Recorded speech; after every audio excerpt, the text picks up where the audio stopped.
তিন প্রকার ব্যক্তিকে ভুল করেও ফেতরা দেওয়া যাবে না। তিন প্রকার ব্যক্তি যতই গরিব হোক না কেন, এদেরকে ফেতরা দেওয়া যাবে না। আল্লাহ রাসূল সাল্লাল্লাহু আলাইহি ওয়াসাল্লাম নিষেধ করেছেন। খুব গুরুত্বপূর্ণ একটি বিষয়। যেহেতু এখন ফেতরার সময় চলছে, অনেক মানুষ ফেতরা দেওয়া শুরু করেছেন, অনেকে দিচ্ছেন বা অনেকে দিবেন ইনশাআল্লাহ। আমি আপনাদেরকে তিন প্রকার ব্যক্তির কথা হাদিস থেকে জানাচ্ছি।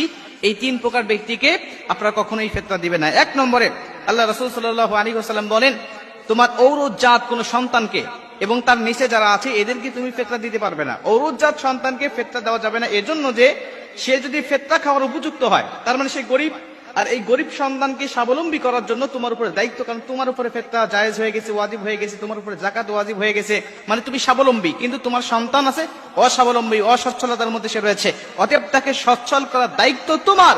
তুমি তাকে সচ্ছল করবে, যাকাতের বাহিরে, ফেতরার বাহিরে তাকে বিভিন্ন টাকা পয়সা দিয়ে সহযোগিতা করে, ব্যবসা প্রতিষ্ঠানের সাথে বা চাকরি বাকরি বা বিভিন্ন জায়গায় তুমি তাকে লাগিয়ে দিয়ে ইনকামের সোর্স তুমি তাকে তৈরি করে দিবে। এটা হলো তোমার দায়িত্ব। অতএব তোমার ঔরজাত সন্তানকে তুমি কখনোই ফেতরা দিতে পারবে না।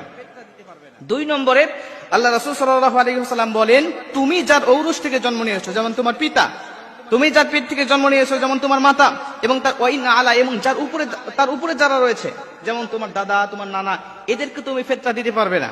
এদেরকে তুমি অনুদান দিয়ে বা অন্যান্য ফেতরার বাহিরে, যাকাতের বাহিরে তুমি টাকা পয়সা দিয়ে তুমি তাকে সহযোগিতা করবে। কেন?